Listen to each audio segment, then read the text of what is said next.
전 어렸을 때부터 이상하게 그 악녀 캐릭터가 좋았어요. 뭔가 착한 주인공보다는 악하고 자기의 욕망이 뚜렷한 여자 캐릭터들을 선호했거든요. 예를 들면 콩쥐보다는 팥쥐가 좋았고 신데렐라보다는 신데렐라 언니가 좋았던 것 같아요. 조금 이상하고 과하고 이해할 수 없고 가끔 진짜 미친 것 같은 여자 캐릭터들입니다. 오늘은 제가 사랑한 미친 여성들이 나온 영화, 드라마들을 소개해드리려고 합니다.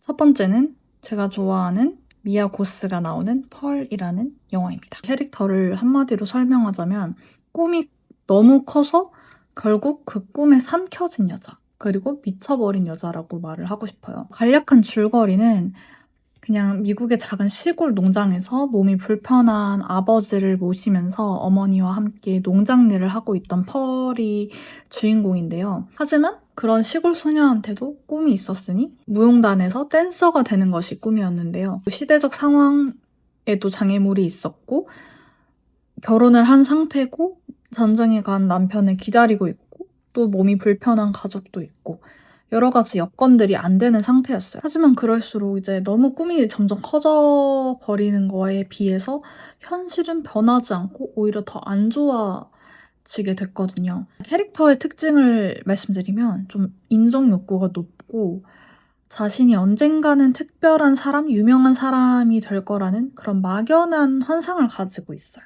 어렸을 때부터 엄마가 되게 억압적인 성향을 가지고 통제 성향을 가지고 있어서 사랑을 많이 받지 못했어요. 게다가 남편도 전장에 가 있고 혼자 외롭게 답답한 시골 생활을 하고 있었기 때문에 조금 애정을 갈구하는 경향도 있었죠. 그렇기 때문에 더더욱 유명한 사람이 돼서 모두의 사랑, 대중들의 사랑을 받고 싶다라는 욕구가 엄청 컸던 거죠. 제가 이 캐릭터가 미쳤다고 생각하는 포인트가 엄청 꿈이 커요. 그리고 자신이 그 꿈을 이뤄야 된다는 열망이 엄청 강하고 그래서 거대해진 자아와 꿈에 비해서 현실이 너무 초라한 거예요. 일단 자신이 그런 처한 현실뿐만 아니라 오디션을 볼 기회가 있었는데 그 오디션을 완전히 이제 망치게 되고 진짜 현실을 알게 되는 거죠. 자신의 진짜 실력을. 알고 보니 너무 실력자는 많고 본인은 그냥 춤을 좋아하는 사람이지 그 정도의 재능은 아니었던 거예요. 되게 순진하고 아무것도 모를 것 같고 꿈 많던 소녀가 자신의 그 꿈이 현실에 의해서 좌절이 되자 폭주를 하게 되는 거죠. 진짜 꿈이 한순간에 좌절되고 자신은 한순간에 유명한 댄서도 되지 못하고 살인자가 되어 버렸으니 거기서는 엄청난 상실감과 좌절감과 슬픔이 느껴지더라고요. 그래서 좀 그냥 단순한 사이코패스 살인마 캐릭터가 아니라 입체적인 캐릭터라고 느껴졌습니다.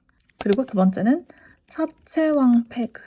엄청난 말빨과 사기 기술과 처세술을 가진 그 범죄자에 대한 이야기예요. 그런 돈에 미치고 약간 비호감인 캐릭터를 어린 소녀가 맡았다는 거에서 일단 관심이 갔고요. 가난한 환경에서 자란 페그가 돈을 벌기 위해서 채권 추심에 뛰어드는 이야기라고 정리를 할 수 있는데요.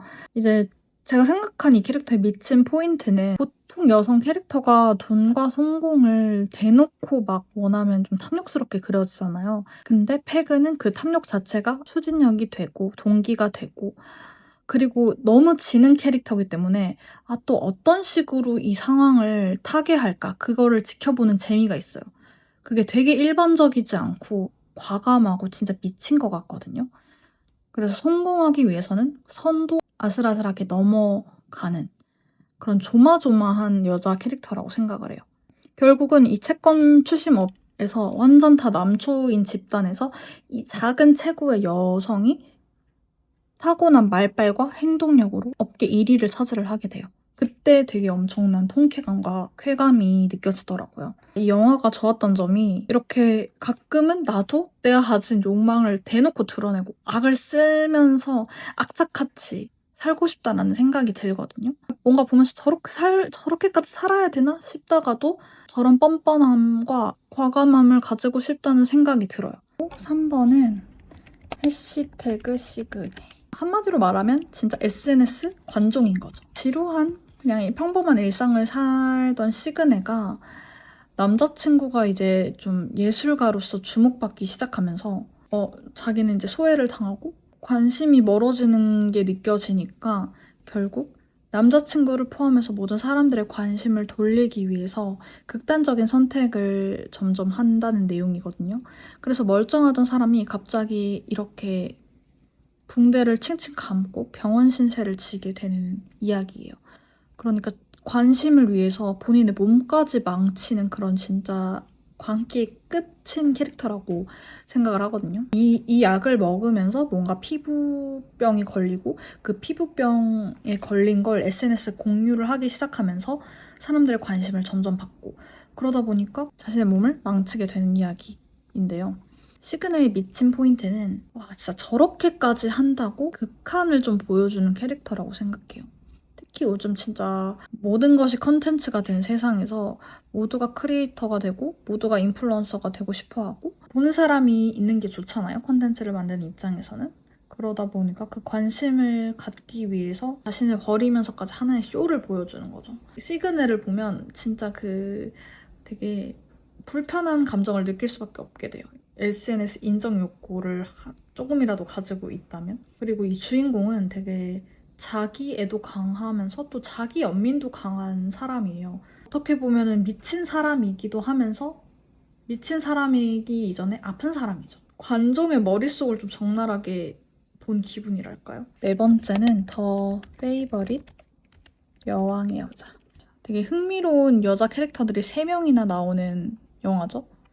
일단 여왕인 앤은 사랑받고 싶어 하는 욕구가 큰 것 같고 사라는 권력욕을 가진 것 같고 에비게일은 권력과 생존욕이 강한 캐릭터라고 생각하거든요. 그러니까 각자 조금 어떻게 보면 형태가 다른 욕망을 가진 여자들이 진짜 치열하게 싸우는 검이랑 뭐 총만 없지 진짜 치열하게 전쟁하는 영화라고 생각이 들거든요. 영화의 내용은 영국의 여왕인 앤을 중심으로 그 여왕의 오랜 친구인 사라와 또 신분 상승을 노리는 하녀 에비게일이 경쟁하는 이야기예요. 근데 뭔가 단순히 예전에 나왔던 그런 여자들의 궁중 암투물이라기보다는 되게 다양한 감정이 드러나는 영화라고 생각이 들었어요. 사랑도 있고 질투도 있고 권력욕도 있고 열등감도 있고 다양한 감정들이 뒤엉켜 있는 영화라고 생각이 들었습니다. 이 3명의 캐릭터들이 좋았던 게 뭔가 그 여성 캐릭터들의 감정을 예쁘게 포장하지 않는다는 느낌이었어요. 일단 보통 이제 여자 중심의 영화라고 생각하면 뭐 무조건적인 연대를 하거나 아니면 뭐 질투, 흔히 말하는 여정녀라고 하죠. 그런 감정 서사들이 많이 나온다고 생각하는데 이 영화는 그냥 좀 형태만 다르지 일반적으로 보는 그런 남자 캐릭터들이 중심으로 나오는 권력 정치 영화라는 생각도 들었거든요. 근데 이제 이게 이 앤과 사라와 에비게일이라는 여자 캐릭터로 보여주니까 되게 신선했던 것 같아요. 5번째는 서러브레드. 이 서러브레드의 두 여자 캐릭터는 한마디로 말해서 도덕성이 고장난 여자들이라고 생각이 들어요. 영화의 줄거리를 보면 성격이나 뭐 환경, 이 모든 것이 극단인 두 소녀 릴리와 어멘다가 오랜만에 만나서 뭔가 이제 엄청난 계획을 도모하고 그 계획으로 인해서 정말 난리가 나는 영화인데요. 두 사람의 계획은 새아빠, 릴리의 새아빠를 죽이는 일이에요. 이 아만다는 처음부터 감정을 느끼는데 결핍이 있다고 고백을 해요. 그러니까 전형적인 이제 사이코패스 기질을 가지고 있는 거죠. 반면에 릴리는 겉으로 봤을 때는 되게 모범생적이고 부유한 집안의 전형적인 바른 아이, 착한 소녀로 나와요. 하지만 릴리는 새아빠를 정말 죽이고 싶다라는 생각을 가지고 있었죠. 그래서 이 감정을 느끼지 못하는 아만다와 함께 아빠를 죽이겠다 결심을 하게 됩니다. 가장 흥미로웠던 점은 이 두 여자 캐릭터의 대비인데요. 처음에는 아만다가 미친 애 같아요. 누가 봐도 난 감정이 없고 뭐 죽여도 아무 느낌이 없어. 그럴 때 아무 죄책감이 없다라고 고백을 해요. 근데 이제 오히려 나중에 후반부로 갈수록 릴리가 아 얘가 진짜 미친 애구나 라고 생각이 드는데 사실 아만다는 적어도 솔직하고 가식이 없어요. 너무 순수할 정도로.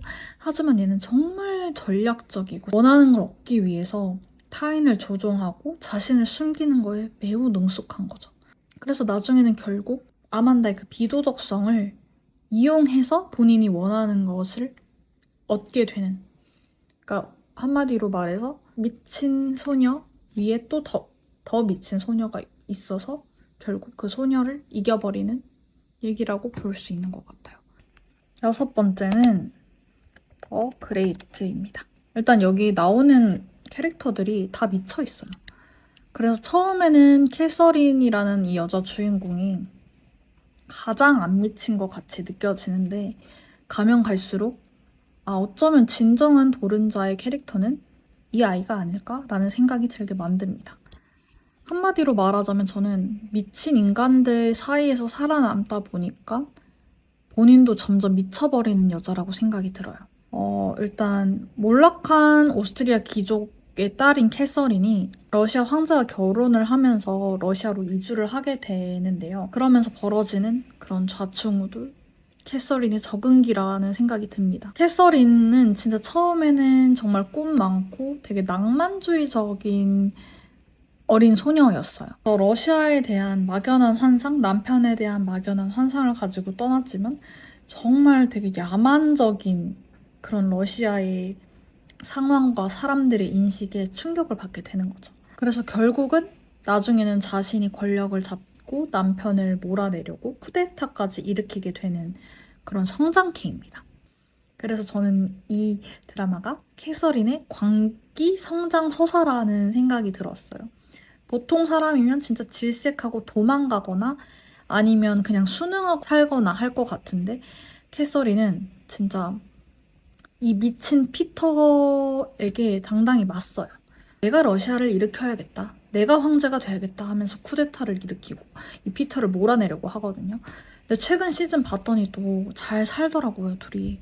그래서 도대체 캐서린은 무슨 생각을 가지고 있는 걸까? 야망이 엄청난 건가? 생존력이 엄청난 건가? 그런 생각이 들게 만드는 여왕 캐릭터인 것 같아요. 그리고 마지막으로는 제가 정말 좋아하는 그레이스. 한마디로 말하면 저는 이 여자는 정말 미친 걸까? 아니면 그런 척 하는 걸까? 라고 설명을 하고 싶어요. 하녀 그레이스가 고용주와 그 가정부를 살해했다는 사건에 연루되고 재판을 해서 유죄 판결을 받는 실화를 바탕으로 해요. 남자 정신과 의사가 그레이스와 대화를 하면서 사건 당시 무슨 일이 있었는지, 왜 살해까지 간 건지, 진짜 살해를 한 건지, 미친 건지 아닌 건지 그런 것들을 파헤치는 미스터리 드라마인데요. 아무래도 이 시대가 가부장적인 시대인데 자신이 마치 구원자인 척 나타나는 그런 남자들이 정말 많았어요. 근데 그녀를 판단하려는 정신과 의사조차도 그레이스에게 빠져서 마치 자신이 만들어 온 그레이스의 그 형상에 끼워 맞추려고 하는 모습을 보이는 거죠. 하지만 그레이스는 끝까지 진실이 무엇인지 알려주지 않아요. 의사든 다른 남성분들이든 자신을 아예 그냥 재단하고 평가하는 시선에 나는 이럴 수도 있고 또 아니면 이럴 수도 있어. 그 기대하는 서사가 있을 거 아니에요. 너는 이럴 거야, 너는 이럴 거야. 이런 서사에 귀속되지 않으려는 모습을 계속해서 보여줘요.